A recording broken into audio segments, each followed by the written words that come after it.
Bismillahirrahmanirrahim. Assalamualaikum warahmatullahi wabarakatuh.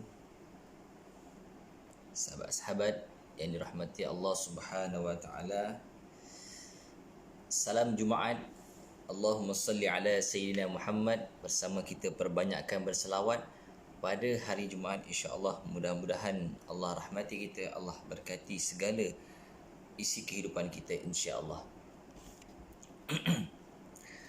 Okay, hari ini Jumaat yang mana penghulu bagi segala hari, hari yang penuh keberkatan, hari yang penuh rahmat daripada Allah Subhanahu wa taala.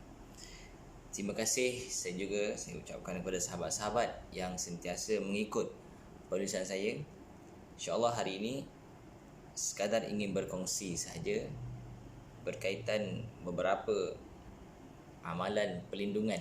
Okey, amalan pelindungan buat semua. Okey. Yang mana berdasarkan penulisan saya sendiri, saya juga ramai yang tanya apakah amalan-amalan untuk penguat, apakah amalan-amalan untuk dijadikan sebagai pelindungan buat kita semua. Banyak sahabat-sahabat, selalu banyak. InsyaAllah saya akan kongsikan sedikit demi sedikit, insyaAllah. Okay, boleh sama-sama tekan butang share dulu.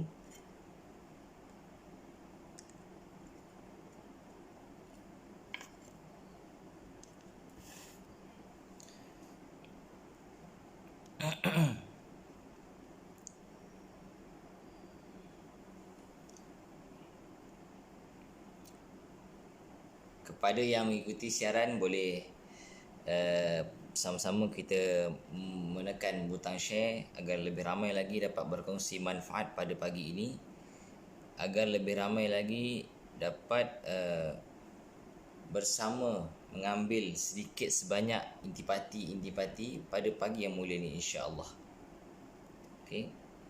Jom kita sama-sama kita tekan butang share dahulu, insya-Allah. Mudah-mudahan diberkati dan dirahmati oleh Allah Subhanahu wa taala.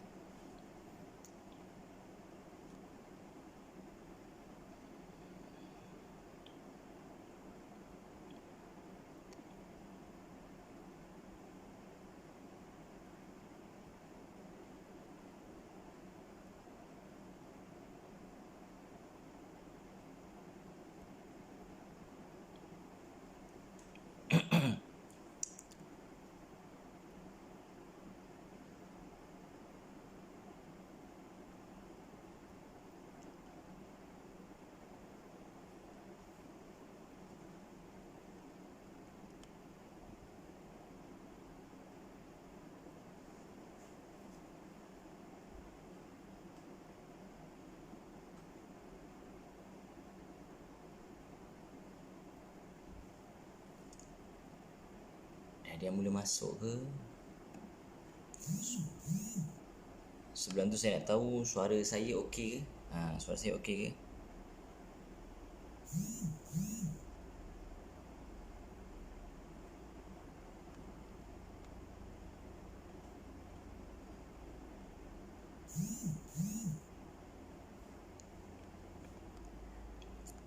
InsyaAllah sahabat-sahabat, kita ambil sedikit masa untuk bagi rakan-rakan lain masuk dulu bersama kita pada pagi ini. Mudah-mudahan kita dirahmati dan diridai oleh Allah Subhanahu wa taala.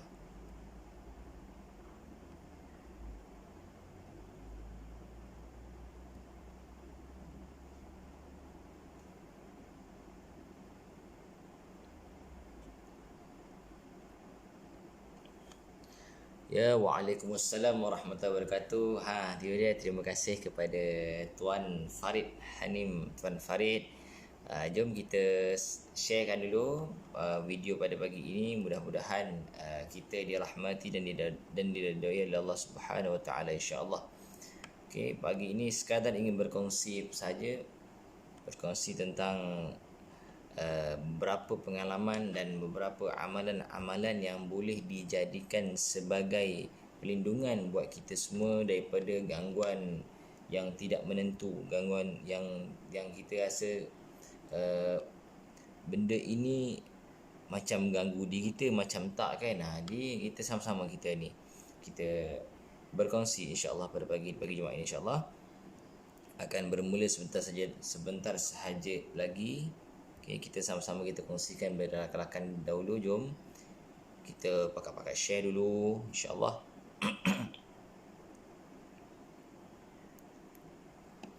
Ya, Waalaikumsalam warahmatullahi wabarakatuh. Terima kasih kepada Puan Nurul Faikin atas kesudian bersama pada pagi ini. Jom kita tekan butang share dulu ramai-ramai, insya-Allah. Mudah-mudahan lebih ramai lagi yang menerima manfaat pada pagi ini, insya-Allah.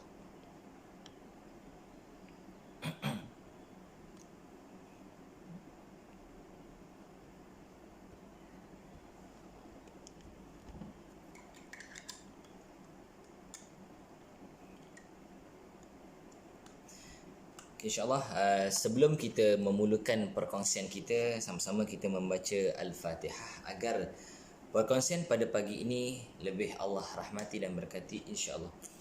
A'udzu billahi minasy syaithanir rajim. Bismillahirrahmanirrahim. Alhamdulillahi Rabbil Alamin Ar-Rahmanir Rahim Maliki Yawmiddin Iyyaka na'budu wa iyyaka nasta'in Ihdinas siratal mustaqim siratal ladzina an'amta 'alaihim ghairil maghdubi 'alaihim waladdallin.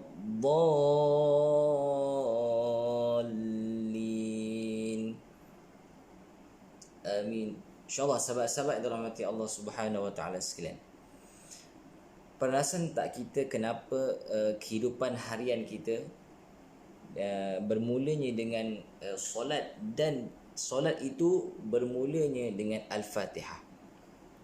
Cuba kita perhatikan sekeliling kehidupan kita, perasan tak kita kehidupan harian kita bermula dengan solat. Yang pertama sekali solat subuh.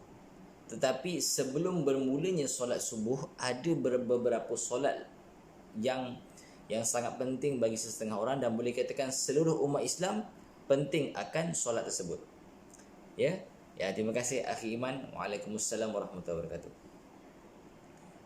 Okey, yang pertama sekali ialah solat subuh, dan sebelum bermulanya solat subuh ada beberapa solat penting yang sangat penting dalam kehidupan kita, iaitu solat tahajud dan solat tahajud ataupun qiyamul lail. Dan kita lihat balik, qiyamul lail ini bermula dengan apa? Iaitu Al-Fatihah. Okey, Al-Fatihah. Bila kita sebut Al-Fatihah, berapa kali sehari kita baca Al-Fatihah? Secara wajibnya ialah lebih kurang 10, betul? Secara wajibnya 10, kerana setiap secara wajibnya 10 yang utama, iaitu bacaan secara kuat, bacaan secara jahar. Solat subuh 2, okey, 2 kali. Solat zuhur 4, 6 dah situ. Okey, zuhur 4, asar 4, 6, 10. 10. Lepas tu maghrib 3, maknanya 10, 13. 13 campur 4, 17. 17 sehari kita ulang Al-Fatihah dalam setiap rakaat kita. Dan ditambahkan amalan-amalan Al-Fatihah ini selepas solat. Okey, selepas solat. Sebab apa? Perasan tak sebab apa? Sebab kerana Al-Fatihah merupakan perlindungan yang paling tertinggi yang Allah kurniakan kepada kita. Sebab tu kita kena amalkan sentiasa Al-Fatihah dalam kehidupan kita agar kita Allah lindungi, Allah jaga kita. Itu dia. Dan Al-Fatihah ini sangat berguna, sahabat-sahabat terhormati Allah Subhanahu wa taala sekalian. Seperti contoh yang mula-mula sekali, kita baca sekali lagi Al-Fatihah. Dan permulaan kita Al-Fatihah kerana Fatihah itu permulaan bicara, pembuka bicara. Seperti contoh dalam Quran sendiri. Dalam Quran menyebutkan Al-Fatihah itu di permulaan ayat. Al-Fatihah itu di permulaan ayat. Dan hari ini permulaan PKP 1 Malaysia, mari kita mulakan dengan Al-Fatihah. Okey, macam okey ya. Permulaan PKP 1 Malaysia, mari kita mulakan dengan Al-Fatihah. Bismillahirrahmanirrahim. Alhamdulillahi Rabbil Alamin, Ar-Rahmanir Rahim, Maliki Yawmiddin, Iyyaka na'budu wa iyyaka nasta'in, Ihdinas siratal mustaqim, صراط الذين أنعمت عليهم غير المغضوب عليهم ولا الضالين. Amin, insyaAllah. Mudah-mudahan permulaan kita Allah berkati dan Allah rahmati keseluruhannya atas asbab kita membaca Al-Fatihah sentiasa. InsyaAllah sahabat-sahabat rahmati Allah SWT. Dan memandangkan hari ini merupakan 22 Januari, yang mana 2 minggu pertama PKP seluruh Malaysia, insya-Allah jom sama-sama kita membaca suratul Kahfi. Okey, suratul Kahfi ayat 1 sehingga ayat 10 insya-Allah.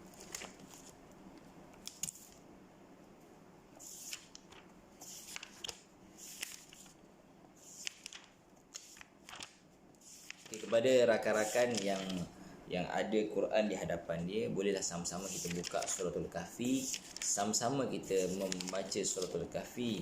Okey, insya-Allah.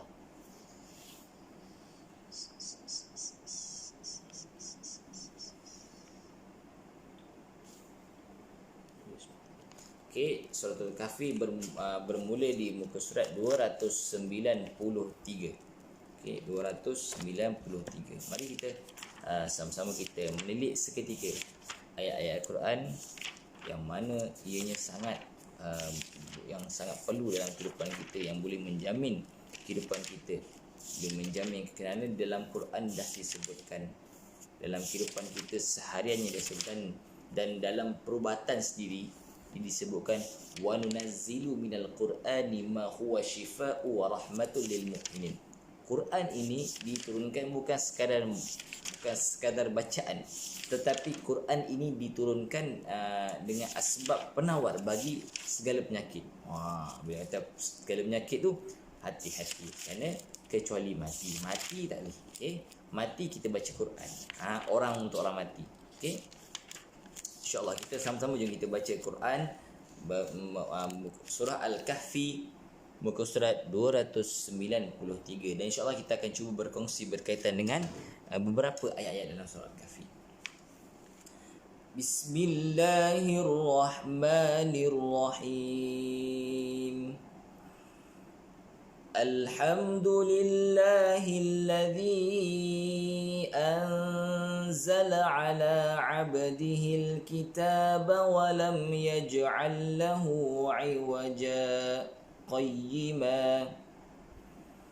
قيما لينذر بأسا شديدا من لدنه ويبشر المؤمنين الذين يعملون الصالحات أن لهم أجرا حسنا ماكثين فيه أبدا وينذر الذين قالوا اتخذ الله ولدا ما لهم به من علم ولا لآبائهم كبرت كلمة تخرج من أفواههم إن يقولون إلا كذبا فلعلك باخع نفسك على آثارهم إن لم يؤمنوا بهذا الحديث أسفا إنا جعلنا ما على الأرض زينة لها لنبلوهم أيهم أحسن عملا وَإِنَّا لَجَاعِلُونَ مَا عَلَيْهَا صَعِيدًا جُرُزًا أم حسبت أن أصحاب الكهف والرقيم كانوا من آياتنا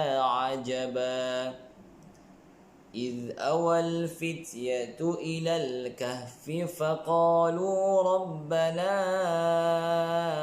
آتنا من لدنك رحمة وهيئ لنا من أمرنا رشدا.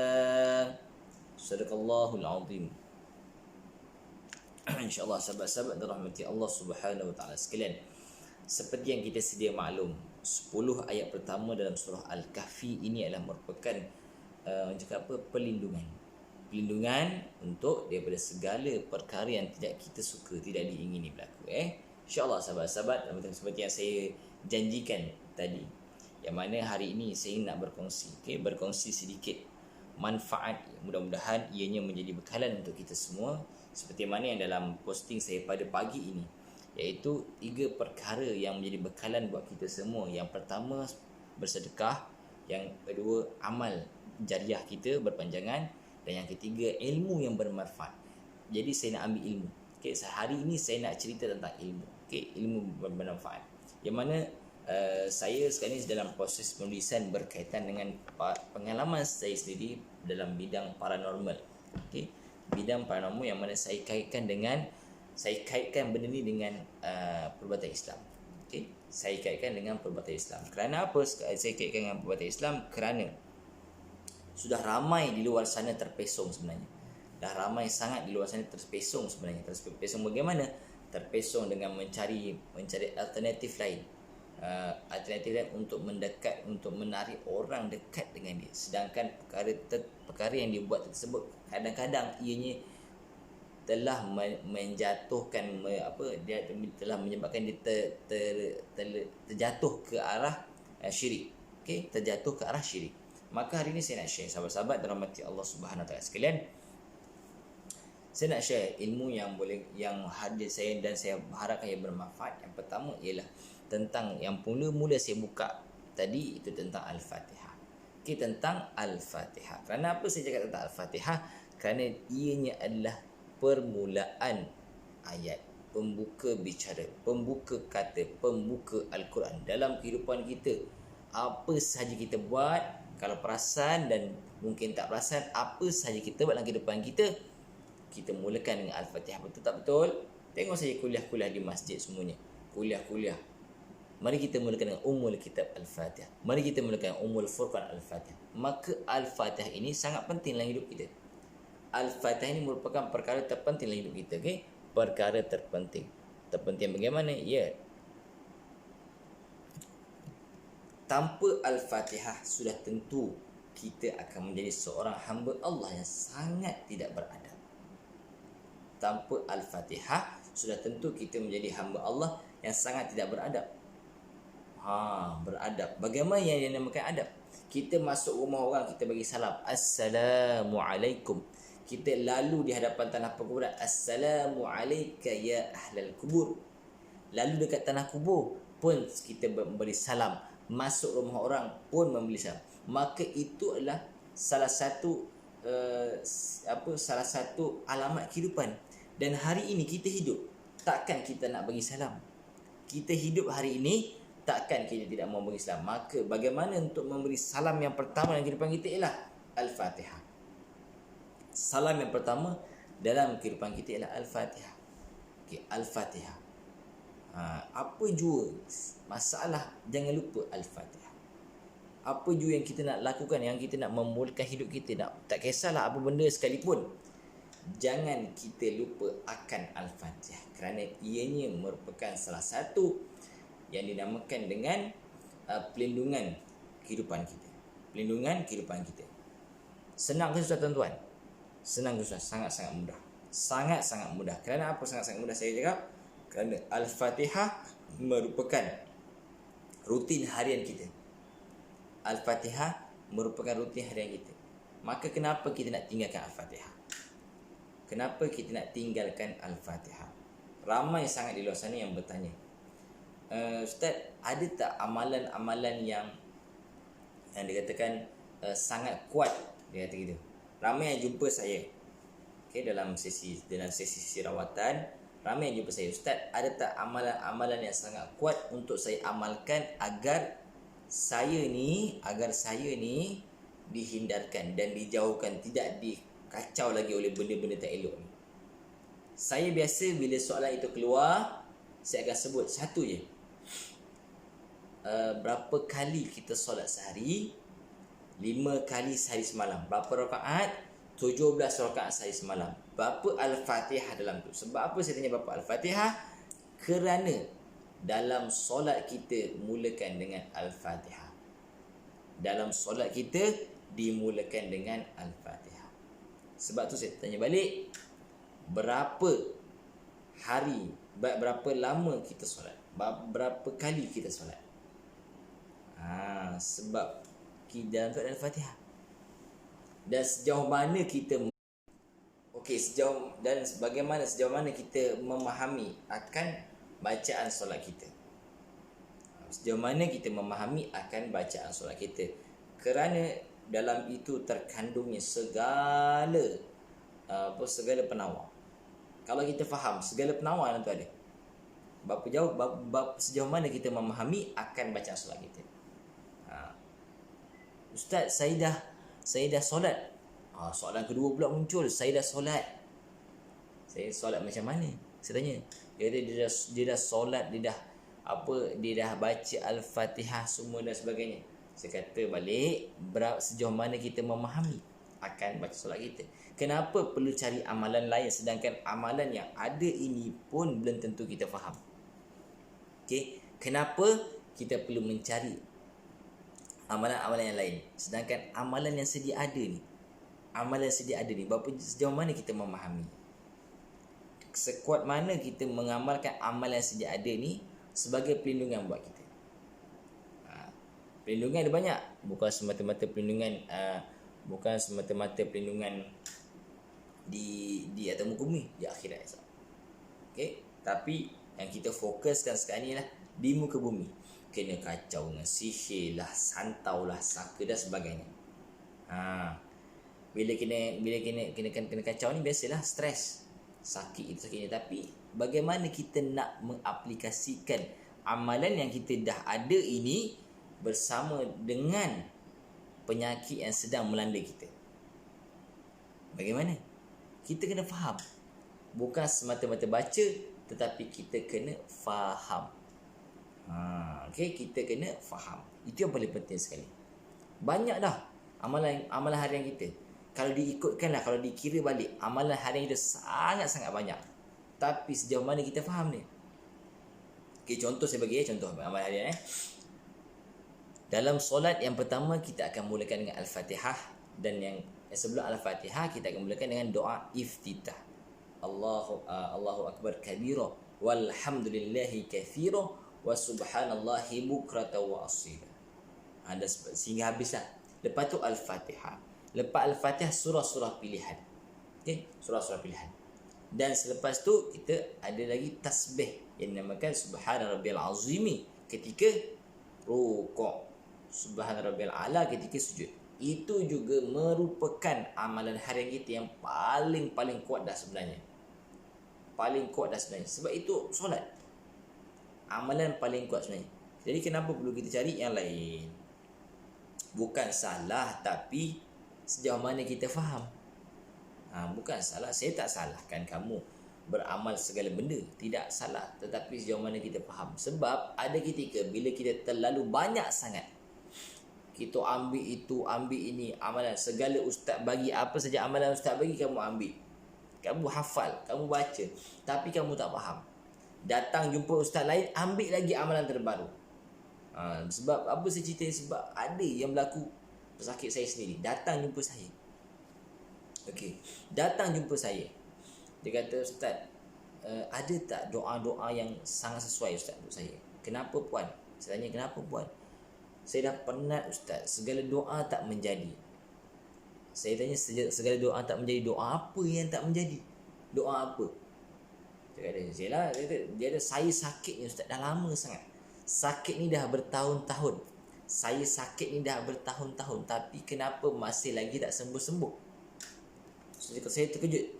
Memang saya terkejut bila soalan tu terkeluar daripada mulut seseorang yang i'tikad cakap apa sebagai hamba Allah Subhanahu Wa Taala. Saya terkejut. Kenapa penyakit saya tidak sembuh-sembuh sedangkan saya dah ikhtiar macam-macam dah ustaz. Pergi hospital tolak. Pergi rawatan Islam baca bagi doa bagi air, bagi doa bagi air. Dia persalahkan benda tu. Bagi doa bagi air tapi tak sembuh-sembuh. Saya cakap balik dengan dia, puan beramal tak dengan apa amalan yang ustaz-ustaz bagi? Saya tanya tu je. Saya tanya itu saja. Puan beramal tak dengan amalan-amalan yang ustaz-ustaz dah bagi pada puan? Banyak tu puan. Cakap saya dah amalkan semua ustaz tapi tak menjadi ustaz. Ada tak amalan lain saya yang lebih kuat, yang boleh menyebabkan saya ni macam perawat tak kena sakit?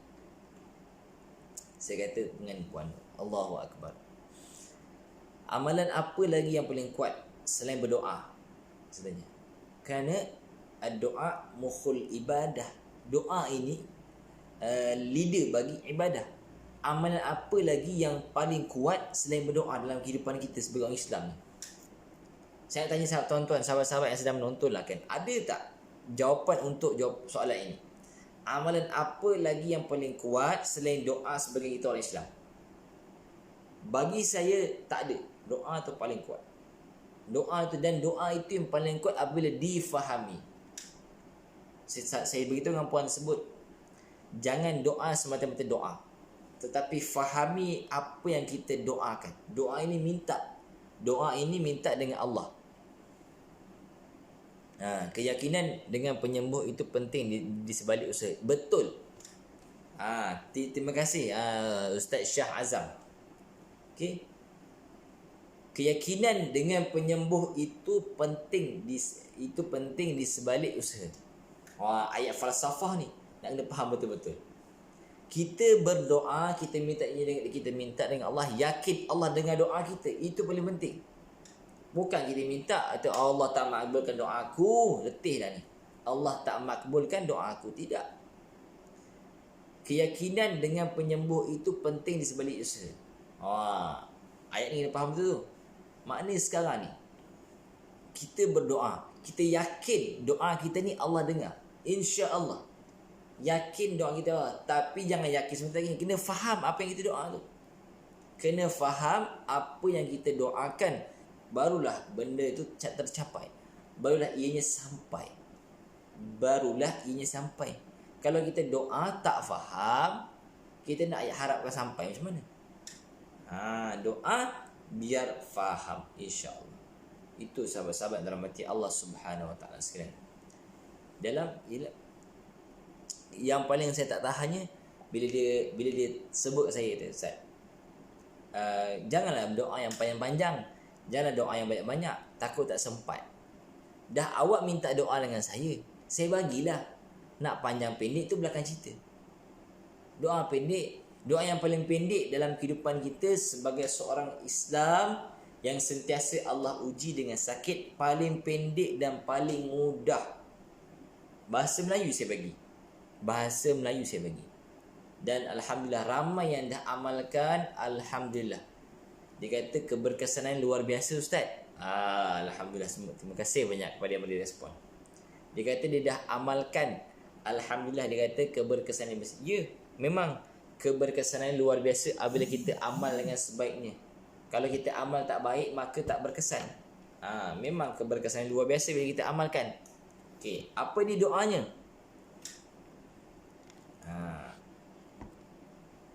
Sakit itu anugerah. Ya Allah, kau sembuhkanlah. Dengar tak Ingat tak ni? Sakit itu anugerah. Ya Allah, kau sembuhkanlah. Itu dia doa paling sempoi, sahabat-sahabat dirahmati Allah Subhanahu Wa Taala sekalian. Paling ringkas dan ianya sangat-sangat bermanfaat bagi saya. Bagi saya peribadi sangat bermanfaat. Sebab apa? Kalau kita tak sebut begitu, kalau kita tak nyatakan begitu, sakit itu anugerah. Ya Allah, kau sembuhkanlah. Kalau kita tidak berkata begitu, hati kita sentiasa sakit tau. Hati kita ni sentiasa sakit. Sebab tu kita kena cakap begitu. Sebab tu kita kena berikan satu kata-kata semangat buat diri kita. Sebab tu kita kena sentiasa positif dalam setiap perbuatan kita. Supaya hati kita tidak hati kita supaya hati kita ni tenang setenang-tenangnya dan tidaklah sakit yang menyebabkan kita terasa sangat berat sakit tersebut. Memang biarlah Ustaz cakap boleh lah sebab Ustaz tak kena. Okey. Ustaz cakap boleh lah sebab Ustaz tak kena. Sahabat-sahabat dan dirahmati Allah Subhanahu Wa Taala sekalian. Semua orang ada sakit tersendiri. Tidak ada yang tidak terkena penyakit. Baik penyakit daripada zahirnya atau batinnya. Zahir jumpa doktor insya-Allah. Satu lagi Ustaz, ramai yang nak berdoa dengan bahasa Arab sedangkan bahasa Melayu lebih kita sedih fahamnya. Ya, betul. Terima kasih Ustaz Syah Azam. Betul. So, ramai yang nak berdoa dalam bahasa Arab sedangkan bahasa Melayu sangat penting, sangat boleh faham. Tapi kenapa nak doa bahasa Arab? Sebab nak nampak Arab dah. Okey? Sebab dia nak nampak Arab. Sedangkan benda tu tak penting. Yang penting doa. Bahasa Melayu ke bahasa Arab, yang penting kita faham, insya-Allah bendanya akan sampai. Insya-Allah akan sampai. Tapi kalau kita nak doa pun susah, bagaimana nak sampai? Betul tak? Kalau kita nak doa pun susah, macam mana benda tu nak sampai? Bahasa Melayu ke bahasa Arab tak kisah. Yang tu yang saya agak saya agak terkilan lah. Terkilan dengan masyarakat kita sekarang ni. Kita dia terlalu mengharapkan doa daripada orang lain berbanding diri dia berdoa. Dia terlalu mengharapkan doa daripada orang lain berbanding diri dia berdoa. Itu yang paling ketara sekali. Okey? Jadi diri kita kena start dari diri kita. Bila kita dah sentiasa berdoa, insya-Allah barulah kita jumpa orang, tolong doakan saya. Itu betul. Ini tak, diri kita ni nak doa pun malas. Lepas main lipat saya tepuk. Lepas tu bila sakit, salahkan pula. Kenapalah sakit aku ni tak sembuh-sembuh. Bila sakit, salahkan pula. Kenapalah sakit aku ni tak sembuh-sembuh. Manusia sungguh. Manusia sungguh. Engkau doa pun susah, doa pun malas, lepas tu bising pula. Kenapa sakit tak sembuh-sembuh? Ada tu lagi lah. Banyak sangat zikir Ustaz, sampai tak sempat nak buat zikir. Allahu Akbar. Sampai tak sempat nak buat zikir, banyak sangat zikir. Dah kamu jumpa berapa ramai Ustaz? Kamu jumpa berapa ramai? Berapa ramai kamu jumpa, dah berapa ramai kamu minta doa? Setiap kali jumpa minta doa, sekali jumpa minta doa, sekali jumpa minta doa. Lepas tu bila dah banyak sangat, tak sempat nak buat. Allahu Akbar. Bagaimana? Macam mana kesembuhan tu nak datang? Kesembuhan milik Allah. Usaha milik kita. Nampak? Kesembuhan milik Allah. Usaha milik kita. Tapi kalau kita nak berdoa pun susah. Bagaimana Allah nak bagi sembuh? Usaha tak ada. Usaha tidak ada. Usaha tu tak ada. Okey? InsyaAllah sahabat-sahabat. Bila dikatakan tidak ada usaha, maka jawapan saya mudah je. Inna lillah wa inna ilaihi raji'un. Jawapan saya mudah. Inna lillah wa inna ilaihi raji'un. Apabila semua kita dah buat, okey, semua kita dah buat doa itu, doa ini dan sebagainya. Kena pula penyakit-penyakit yang agak yang menjurus ke arah makhluk halus ni pun satu hal juga. Okey, penyakit yang ke arah makhluk pun satu hal juga. Kadang-kadang kita rasa kita mudah mempersalahkan orang lain. Kita mudah mempersalahkan orang lain berbanding kita salahkan diri kita yang sukar untuk berusaha mencari kesembuhan. Kenapa kita salahkan orang lain? Saya tanya, kenapa kita mempersalahkan orang lain?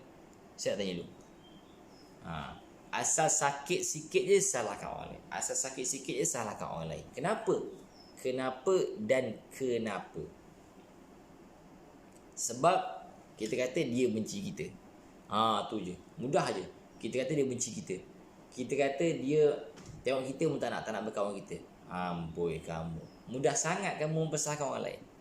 Yang paling bahaya kalau kita mempersalahkan alam ghaib, sedangkan ia tak ada kaitan. Sedangkan ianya tak ada kaitan, tapi kita direct kita salahkan dia. Kita direct salahkan, itu lagi bermasalah sebenarnya. Okey, insya-Allah sahabat-sahabat. Okey, bila orang cakap apa? Orang cakap apa? Semua dah buat lah contohnya. Semua dah buat. Okey, semua dah buat. Biasalah kalau dalam bidang rawatan Islam ni, biasa yang jumpa ni ialah berkaitan dengan makhluk halus lah kan. Okay, makhluk halus. Dia kata, saya sakit dah 4 tahun Ustaz. Tapi tak juga sembuh-sembuh. Tak juga sembuh-sembuh. Saya akan tanya balik, amalan dah buat? Belum. Biasa kalau pergi kepada pusat rawatan, kebiasaannya kalau ada beberapa penyakit yang begitu kritikal, kita akan kirimkan daun bidara. Okey, kita akan kirimkan daun bidara sebagai tambahan. Okey. Daun bidara ada dua. Daun bidara ada dua kegunaan dia. Okey, sebagai tambahan. Ini saya cerita daun bidara selepas kita berdoa. Okey, saya cerita daun bidara selepas kita berdoa, bukan sebelum berdoa. Sebab kehidupan kita doa, usaha, ikhtiar, tawakal. Okey, doa, usaha, dua ni dah settle. Ikhtiar, tawakal. Okey, saya sebut daun bidara ini sebab dalam Quran sendiri sebut daun bidara. Apa kegunaan daun bidara? Itu perlindungan buat diri kita. Apa kegunaan daun bidara? Perlindungan buat diri kita, buat keluarga kita, buat rumah kita. Daun bidara kegunaan ni. Okey, dan disebutkan dalam surah Al-Waqiah dan surah Sabah. Maka kita, benda ni kita kena tengok juga. Okay. Bila datang ke pusat rawatan, dia kata dah siap semua dah. Apa segala benda semua dia dah buat. Okey, dia dah siap. Dia dah apa dia kata, segala amalan-amalan ustaz-ustaz ni dia dah buat. Dia dah tunaikan, dia dah laksanakan sebaik mungkin. Tapi masih lagi tidak nampak perubahan. Katanya apa dia? Dia buat zikir, doa sudah. Faham tak? Faham Ustaz. Dah faham semua dah. Okey, kalau dah faham, kita kembali pula kepada neutral. Usaha neutral, usaha luaran. Usaha daripada diri kita. Doa, zikir, solat dan sebagainya kita dah buat, dah faham semua. Tapi masih lagi kekurangan. Kita kata lambat lagi. Yes, sebab satu lagi perkara kita tertinggal kadang-kadang berkaitan daun bidara. Okay, daun bidara ini itu perlindungan buat kita, menghindarkan kita daripada penyakit. Okey, menghindarkan kita daripada penyakit. Okey. Dua kegunaan. Yang pertama ialah daun bidara ini kita gunakan untuk minum. Bukan minum keseluruhan. Tumbuk 7 helai, bahagi 2. Minum dan mandi pada bilasan terakhir. Pukul berapa? Setiap petang. 3 kali petang, 5 kali petang. Tak kisahlah. Sampai kita rasa betul-betul diri kita ni segar. Segar sangat-sangat. Okey. Yang paling saya agak orang cakap apa sebagai bila kita pesan dengan daun bidara, dia kata apa? Nak tumbuk ni Ustaz, ya Allah malasnya. Habis tu nak sembuh macam mana ni tak nak tumbuk? Saya nak beritahu. Kalau tak nak buat, nak sembuh macam mana? Awak dah doa, usaha semua dah siap. Tinggal tu je, usaha yang kedua. Awak tak nak buat. Macam mana? Okey, usaha yang kedua tak nak buat. Macam mana? Bagaimana kita nak menempuh? Bagaimana kita nak menempuhnya? Okey. Iaitu usaha tumbuk daun bidara untuk diminum dan untuk dimandi. Dalam Quran sebut daun bidara ni. Dan kalau dah tak nak buat, makanya kita kata lagi lain pula kaedah dalam rawatan. Apa dia? Mandi sebelum subuh. Mandi sebelum subuh. Mandi yang bagaimana tu? Tu dia. sebelum subuh ni air dia sejuk tau. Air dia sejuk. Jadi kita mandi dah sebelum. Kita siram dari bawah naik ke atas. Siram daripada bawah naik ke atas. Jangan tanya untuk apa, buat dahulu. Itu adalah menghindarkan kita daripada penyakit. Menghindarkan kita daripada penyakit. Tak kisahlah penyakit apa, niat insya-Allah dengan izin Allah kita mandi tersebut, segala penyakit Allah hindarkan daripada kita. Maknanya sekarang ni doa sudah, usaha. Sekarang ni tengah usaha ni. Mandi. Apa lagi? Mandi. Daun bidara, minum, mandi. Apa lagi? Kita ni tengah usaha ni tau. Doa first tadi doa. Doa first tadi doa. Solat sunat. Zikir. Selepas solat doa. Itu semua doa. Sekarang ni usaha pula. Apa yang kita nak buat?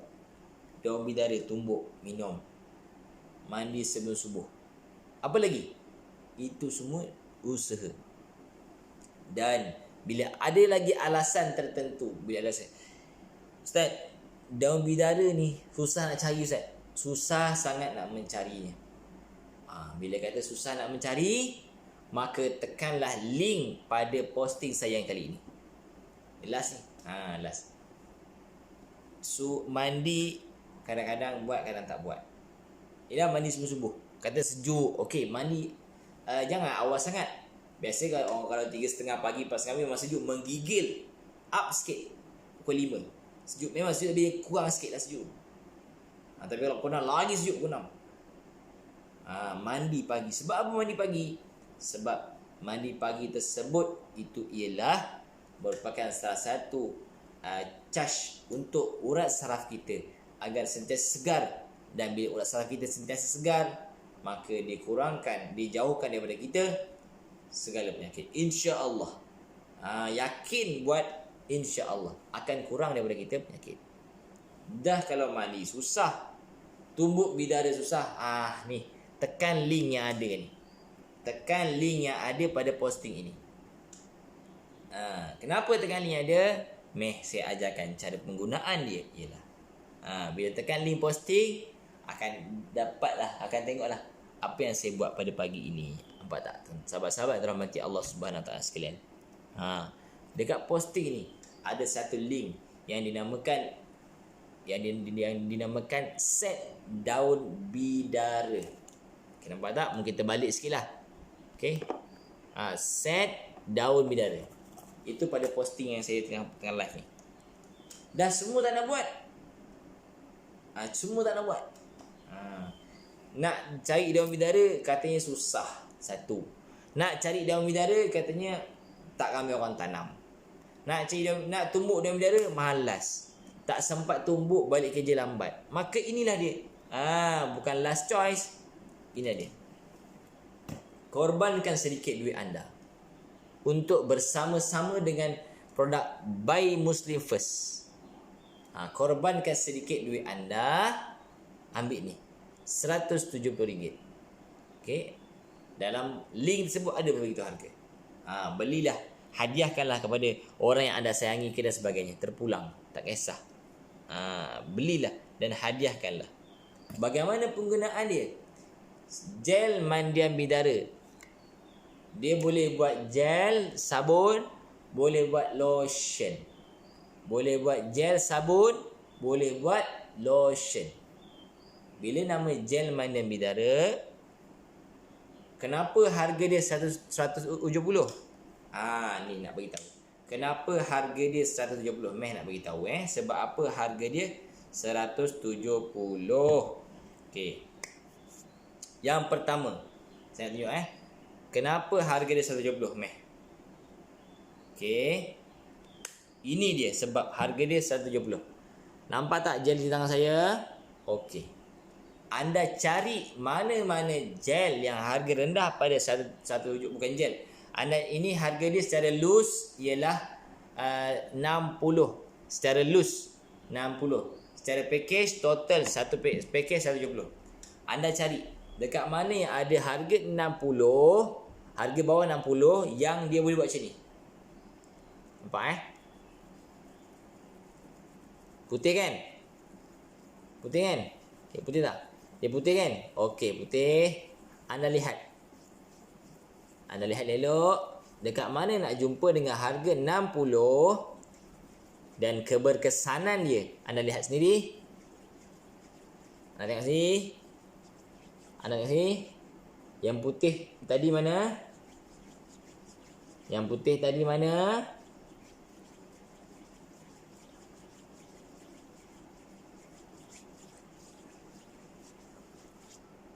Nampak kering?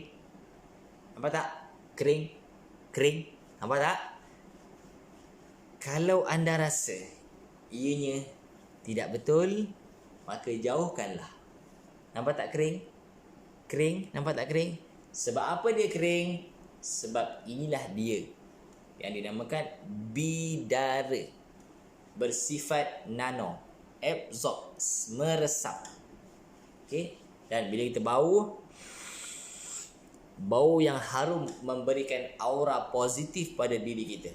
Menyebabkan kita ni, kalau dah bau harum-harum ni, kita tak fikir bubuk dah.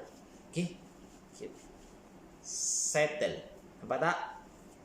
Ini yang saya beritahu tadi, gel mandian bidara multi-purpose, 2 in 1. Boleh buat sebagai mandian, sabun, boleh buat sebagai lotion. Nampak tak? Kering, tak ada apa-apa.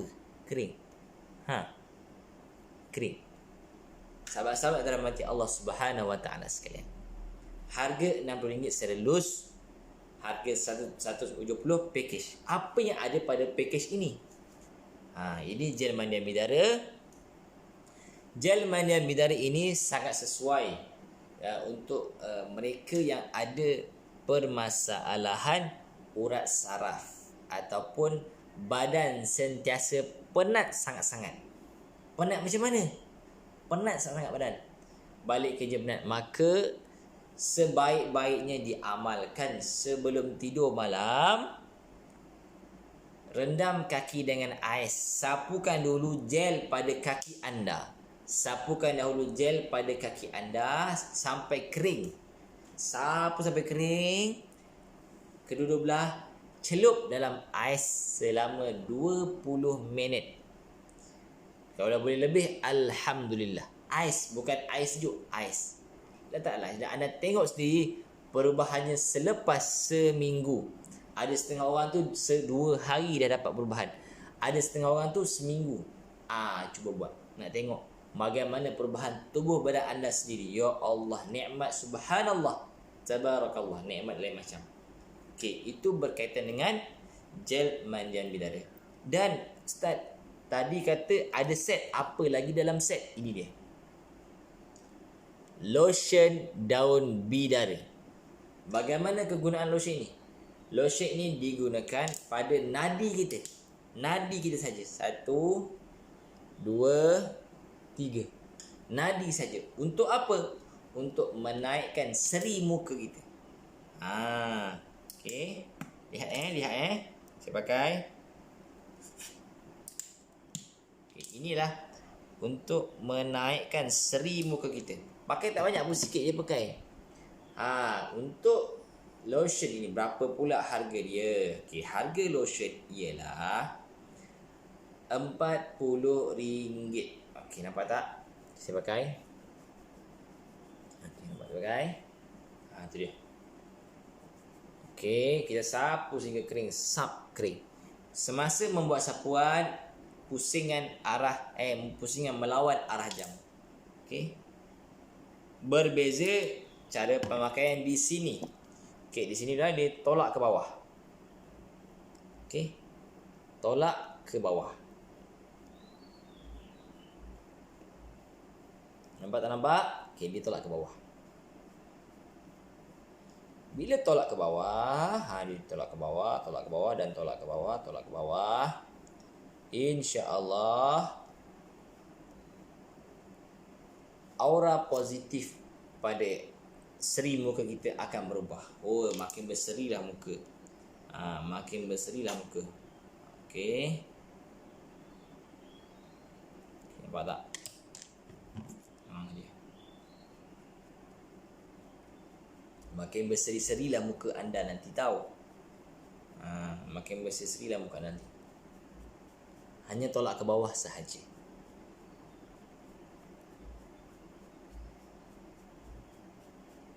Okey. Dan di sini last. Okey. Sinilah pakai ni. Pakai di sini. Lepas tu nanti pakai muka. Okey. Ini yang dinamakan dengan lotion daun bidara. Ustaz, kata set ada lagi ke? Ya memang ada lagi. Okey. Selepas gel mandian dan lotion, kita ada yang dinamakan dengan air freshener. Air freshener ni mana? Air freshener ni pengudaraan kita. Udara segar. Kalau kita selalu bau udara yang tak segar, maka pemikiran kita juga tidak segar. Pemikiran kita kotor sentiasa. Okey? Pemikiran kita kotor sentiasa. Maka dengan adanya air freshener ini, insya-Allah pemikiran kita segar, bugar. Ada orang share dengan saya. Dia kata selalu pergi kerja dengan suami. Dia kata isteri apa tu? Selalu pergi kerja dengan suami, ada je benda tak kena. Ada je benda yang tak kena. Dia kata gitulah dengan saya. Kenapa tak kena apa benda? Dia kata asyik gaduh. Asyik bergaduh sepanjang masa. Daripada naik kereta salah sikit, gaduh dia sehingga dia nak sampai tempat kerja. Kira bila berpisah tempat kerja tu, berpisah nak bergaduh. Dia kata saya tu. Tengok. Lepas tu apa yang puan buat? Selama ni puan datang jumpa saya, puan dalam keadaan muka monyok.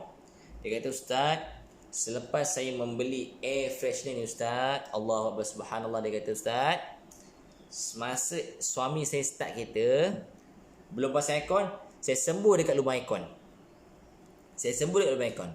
Lepas saya tutup pintu, saya biar dulu suami masuk sampai pasang aircon. Saya amalkan 7 hari Ustaz. 7 hari saya makan. Alhamdulillah Ustaz. Kami pergi kerja balik kerja dah tak bergaduh Ustaz. Dah tak bergaduh pergi balik kerja Ustaz. Alhamdulillah semuanya okey Ustaz.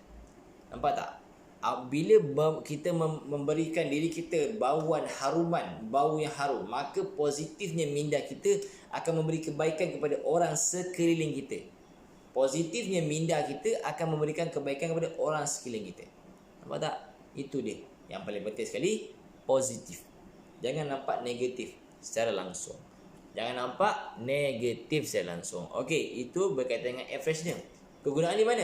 Kegunaan dia sama ada kau nak sembur dekat aircon pun boleh, sembur badan boleh. Nampak? Nampak tak? Tui. Rasa dia macam Subhanallah. Bau yang sangat harum, luar biasa baunya. Okay, insyaAllah. Okay, itu yang dinamakan dengan air freshener. Okay. Dan yang terakhir sekali. Apa dia terakhir sekali? Yang terakhir sekali ialah tak keluar pula kau. Yang terakhir sekali adalah ini dia. Balm daun bidara. Bagaimana pula kegunaan dia? Okey, balm daun bidara ini kegunaan ni adalah selepas Allahumma salli ala Muhammad. Sebelum tidur malam, selepas kita rendam kaki dengan air, selepas pakai lotion, lepas sembuh air freshener dekat 4 penjuru bilik. Okey ni. Sebelum saya terlupa, air freshener pun boleh gunakan dekat bilik 4 penjuru bilik. Maknanya lepas guna ke-4 tu last kali kegunaan dia balm daun bidara. Bagaimana gunanya? Ambil colek sedikit balm. Sikit je. Sikit saja, tak perlu banyak. Sikit saja, tak perlu banyak. Sikit. Tangan. Okey. Dan kita ambil minyak angin panas bidara juga. Kita dab sahaja. Okey. Okey, ini kegunaan ni ialah sapu tangan kita, sapu di tangan, dan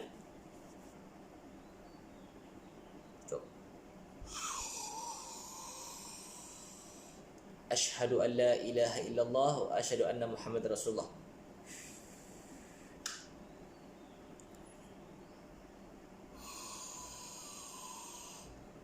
Asyhadu an la ilaha illallah wa asyhadu anna Muhammadar Rasulullah.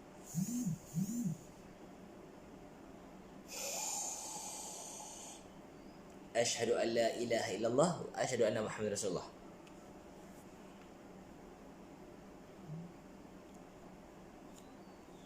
InsyaAllah. Okey. InsyaAllah. Semoga Allah melindungi kita semua. Nampak tak? Sahabat-sahabat dalam hati Allah SWT. Bercakap berkaitan dengan bab bidara. Dia memberikan bau yang berangin. Dan juga bau yang memberikan kita kesegaran nafas. Okey. Kadang-kadang tidur malam. Tidur malam kita kadang-kadang berbunyi. Seperti contoh berbunyi. Ataupun berkeruh lah. Keruh teruk lah tuan. Okay, maka cuba amalkan. Cuba amalkan. InsyaAllah. Yang paling penting ni dia akan mengurangkan resdung kita. Dan dengan izin Allah, dia akan memberikan kesihatan pada resdung kita. Mana hidung kita sihat?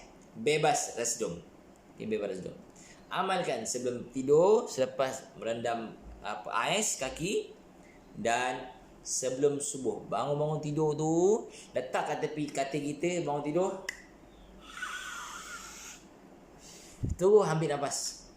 Bangun tidur tu ambil nafas. InsyaAllah akan dikurniakan kesemua oleh Allah SWT. Okey, kenapa saya beritahu pasal set daun bidara? Kerana bila ada orang tanya berkaitan perlindungan diri, okey, orang tanya saya berkaitan perlindungan. Jadi saya akan sebut satu-satu dan last kali inilah dia. Inilah dia set daun bidara yang saya amalkan sentiasa 24 jam. Saya amalkan dalam kehidupan saya sebagai perlindungan diri saya sebelum saya pergi membuat rawatan di mana-mana sahaja. Sebelum saya bila saya dapat panggilan, Assalamualaikum Ustaz, boleh tahu saya tak? Saya sakit, tak sihat, nak buat rawatan. Maka saya akan amalkan benda ini dahulu, pakai saya siap kat badan. Dalam perjalanan pergi, Al-Fatihah 7 kali. Dalam perjalanan pergi ke tempat rawatan, saya akan amalkan Al-Fatihah 7 kali, ayat kursi sekali, 3 kul dan beberapa zikir tambahan. Saya akan amalkan sepanjang perjalanan saya menuju ke tempat rawatan. Saya tidak akan pasal radio dan sebagainya. Dan kereta saya memang tak ada radio. Okay, insyaAllah sahabat-sahabat dalam hati Allah Subhanahu Wa Taala sekalian. Itu dia sekadar perkongsian pagi Jumaat, hari pertama PKP bagi seluruh Malaysia. Masya Allah, PKP semula kita. Namun itulah dia, demi kebaikan semua, maka kita kena akur akan PKP ini. Mudah-mudahan dengan kita akur pada PKP ini, Allah kurniakan kita keberkatan hidup. Kerana kita mengikut perintah ulil amri yang telah pun dilantik oleh Allah Subhanahu Wa Taala. InsyaAllah. Okey, itu pada pagi ini. Jom nak tahu lebih berkenaan dengan set daun bidara, tekan link, ada semua penerangan dan kita ada testimoni. InsyaAllah terus order, hadiahkan kepada rakan-rakan. InsyaAllah mudah-mudahan bersedekah kita di pagi Jumaat ini, Allah akan kurniakan rahmat buat kita semua, insya-Allah. Terima kasih kepada sahabat-sahabat yang menonton saya pada pagi ini. Jom kita kongsikan ilmu bermanfaat pada pagi Jumaat. Mudah-mudahan saham akhirat saya berkembang dengan asbab saya berkongsi tentang ilmu perlindungan perlindungan kita semua diri. Okey, insya-Allah. Itu sekadar daripada saya. Jangan lupa Al-Fatihah, kerana dalam itu ada penawar bagi segala penyakit kecuali mati. Ingat, jangan lupa Al-Fatihah, kerana di situ ada penawar segala penyakit kecuali mati. Dan terus mengikuti penulisan saya pada hari ini insya-Allah dengan tajuknya Bomoh Moden.